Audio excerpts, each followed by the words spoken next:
अस्सलाम वालेकुम everyone, welcome to pharma health zone. आज जो हमारा टॉपिक ऑफ डिस्कशन है that is the microbiology of air और aero microbiology. Microbiology means the study of small life, means small organisms, micro organisms जो कि air में, हवा में प्रेजेंट हो सकते हैं, उनकी study. So definition is study of biological matters, all type of biological matters including bacteria, viruses, fungi, protozoa, यहाँ तक उनके जरासीम जो कि वो हवा में स्प्रेड करते हैं और उसी एयर में इंसानी ह्यूमन बॉडी ने ब्रीदिंग करनी होती है। तो इस ब्रीदिंग के थ्रू अगर हमारी एयर कंटामिनेटेड होगी, पोल्यूटेड होगी, तो वो इंसानी बॉडी के अंदर एंटर होंगे, डिफरेंट डिजीज़ कॉज कर सकते हैं। और ये अगर एटमॉस्फेरिक प्रेशर पे प्रेजेंट होंगे तो इसकी स्टडी को कहते हैं माइक्रोबायोलॉजी ऑफ एयर और aero microbiology. Why is necessary to study the microbiology of air? It is so obvious कि ह्यूमन बीइंग ने ब्रीदिंग का प्रोसेस, सांस लेने का प्रोसेस में उसे एयर की बहुत ज़्यादा ज़रूरत होती है सर्वाइवल के लिए। तो अगर वो एयर, वो इन्वायरमेंट, वो एटमॉस्फेयर जिसमें इंसानी बॉडी रह रही है वो कंटामिनेटेड होगी, पोल्यूटेड होगी, तो दैट विल बी हार्मफुल। इंसानों के लिए ये डिजीज़ का फैलाने का बायस बन सकती हैं। तो हम पहले पढ़ चुके हैं कि airborne microorganisms as such air के नेटिव नहीं होते, इंडिजिनस नहीं होते, मतलब एयर में ये ना तो प्रोड्यूस होते हैं लेकिन एयर में ये स्प्रेड हो सकते हैं by different ways. Different ways में हमारे पास कफिंग है, स्नीजिंग है, स्मोक है, गाड़ियों से निकलने वाला धुआं है, फैक्ट्रियों, सनतों से निकलने वाला धुआं है। और ये सारी चीज़ें मिलके माइक्रो ऑर्गेनिजम्स को एयर को कंटामिनेट कर देती हैं बैक्टीरिया, वायरसेस या फंजाई के साथ। हम डिस्कस कर रहे थे कि डिफरेंट टाइप के माइक्रो ऑर्गेनिजम्स हमारी एयर को पोल्यूटेड कर सकते हैं। सो हम बैक्टीरियल डिजीज़ के बारे में पढ़ लेते हैं। तो डिफरेंट बैक्टीरियल डिजीज़ जो कि बैक्टीरिया की वजह से, अगर बैक्टीरियाज एयर में प्रेजेंट हों और इंसान उसे रेस्पिरेटरी ट्रैक्ट के थ्रू बाय रेस्पिरेशन अगर अपने लंग्स में इनहेल कर लेता है तो डिफरेंट बीमारियाँ हो सकती हैं। These may be diphtheria, tuberculosis and pneumonia. First is the tuberculosis, commonly known as the TB. इसकी पैथोजेनेसिस कैसे होती है? टीबी बेसिकली एक बीमारी है जो कि जरासीम माइकोबैक्टीरियम ट्यूबरक्यूलोसिस एक बैक्टीरिया है, इसकी वजह से कॉज होती है और ये स्प्रेड होती है एक इन्फेक्टेड पर्सन से दूसरे पर्सन की तरफ। मीन्स अगर एक पेशेंट है जो कि इन्फेक्टेड है विद द माइकोबैक्टीरियम ट्यूबरक्यूलोसिस, अगर वो भी सेम इन्वायरमेंट में रह रहा है, सेम एयर में रह रहा है, उसकी रेस्पिरेशन से वो जर्म्स एयर में स्प्रेड होंगे और फिर वही जर्म एक हेल्दी पर्सन तक इन्फेक्ट हो सकते हैं। Next disease that is caused by the pneumonia is also the bacterial disease और ये एक इन्फेक्शन है जिससे दोनों लंग्स के एयर सैक्स मीन्स एल्व्यूलाई वो इन्फ्लेम्ड हो जाते हैं और एयर सैक्स किसी भी पस या फ्लूइड से भर जाते हैं जिसकी वजह से सांस लेने में बहुत ज़्यादा प्रॉब्लम हो जाती है। और अगर इंसान कफिंग करेगा तो वो प्रोडक्टिव कफ होगी, विद बलगम होगी, फीवर बहुत ज़्यादा होते हैं, इंसान को ठंड लगती है, डिफ़िकल्टी ब्रीदिंग हो सकती है। निमोनिया का पॉजिटिव एजेंट भी एक बैक्टीरिया है and that is the staphylococcus pneumonia.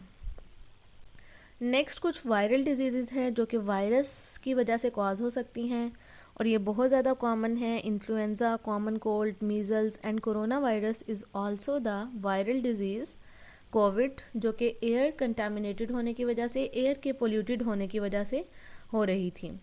First is the common cold, एक वायरल इन्फेक्शन है नोज़ की और थ्रोट की और बेसिकली इसमें हमारी रेस्पिरेटरी ट्रैक्ट का सिर्फ अपर पोर्शन इन्वॉल्व होता है।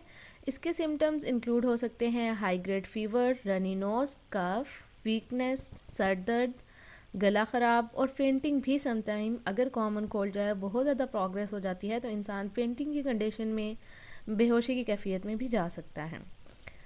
Next viral disease is the influenza virus. Influenza का पॉजिटिव एजेंट भी एक वायरस ही है जो कि रेस्पिरेटरी ट्रैक्ट के हमारे सांस लेने के दौरान हमारे लंग्स में पेनिट्रेट हो जाता है और लंग्स को जाके इन्फ्लेम कर देता है, उससे सोजिश हो जाती है, पेन होती है, या ये है कि डिफरेंट टाइप के सिम्टम्स जो हैं वो अपीयर हो सकते हैं। अगर इन्फ्लुएंज़ा को हम टाइमली ट्रीट ना करें तो ये बहुत सारी डिफरेंट डिजीज़ को ले सकता है। एंड वन ऑफ द पिछले दिनों एक एपिडेमिक चल रही थी, that is the corona virus, वो भी एयर के कंटामिनेट होने की वजह से थी। नेक्स्ट है जी टेक्निक डिफरेंट टेक्निक्स जो है वो माइक्रोबियल एनालिसिस ऑफ एयर को करने के लिए हम यूज़ कर सकते हैं, ताकि हम देख सके जिस एयर में हमने सरवाइव करना है वहाँ पे हमारे एयर में कितने माइक्रो ऑर्गेनिजम्स प्रेजेंट हो सकते हैं। So different techniques can be adopted like settling plate technique, sieve and slit type sampler and membrane filter. The most easiest and common technique to be used is the settling plate technique. इसमें हमने क्या करना होता है कि एक standard petri dish जिसके अंदर कल्चर मीडिया हो and more prominently the agar media, उसको हम एक्सपोज करते हैं ऐसी एयर से जिसका हमने बैक्टीरियल सैंपल देखना हो और गिवन टाइप के लिए, ताकि हम बायोलॉजिकल पार्टिकल्स को कलेक्ट कर सकें, उसको ऑब्ज़र्व कर सकें और फिर इसे इंक्यूबेट कर दिया जाता है इन एन इंक्यूबेटर। इंक्यूबेशन का पर्पज़ क्या होता है, किसी भी मीडिया को एनफ टाइम और एनफ टेम्परेचर प्रोवाइड करना ताकि उसके अंदर जितने भी माइक्रो ऑर्गेनिज़म डिपॉजिट हुए हैं वो इजीली ग्रो कर सकें और सो दैट हम उसे एंड पे कैलकुलेट कर सकें। और इस तरीके से हमें पता चल सकता है कि हमने अपनी पेट्री डिश को कंटेनिंग एगर मीडिया को एक्सपोज किया था जिस एयर से, वो एयर हमारे लिए किस लेवल तक जर्म फ्री है। Next is the control of micro organisms in the air. Micro organisms को हम एयर में कैसे कंट्रोल कर सकते हैं। डिफरेंट हमारे पास वेज हैं जिसके थ्रू हम अपनी एयर को माइक्रोब फ्री, जर्म फ्री बना सकते हैं। फर्स्ट द मोस्ट इम्पॉर्टेंट, जो कि हमारे अपने कंट्रोल में होता है, कि जो sources of airborne micro organism की ट्रांसमिशन के हैं उसको मिनिमाइज़ किया जा सके। लाइक अगर कफिंग है तो उस पेशेंट को अकॉर्डिंगली ट्रीट करना, स्नीजिंग को अकॉर्डिंगली ट्रीट करना, धुआं, कूड़ा किटकिट वगैरह से महफूज रखना अपने इन्वायरमेंट को। नेक्स्ट कुछ एडवांस लेवल की टेक्निक्स हैं, अल्ट्रावायलेट इरेडिएशंस के थ्रू भी हम कर सकते हैं, कुछ केमिकल एजेंट्स को यूटिलाइज़ करते हुए, फिल्ट्रेशन के प्रोसेस के थ्रू और लैमिनार एयर फ्लो सिस्टम के थ्रू हम अपनी एयर को जर्म फ्री बना सकते हैं। So that is the most important topic of today's topic.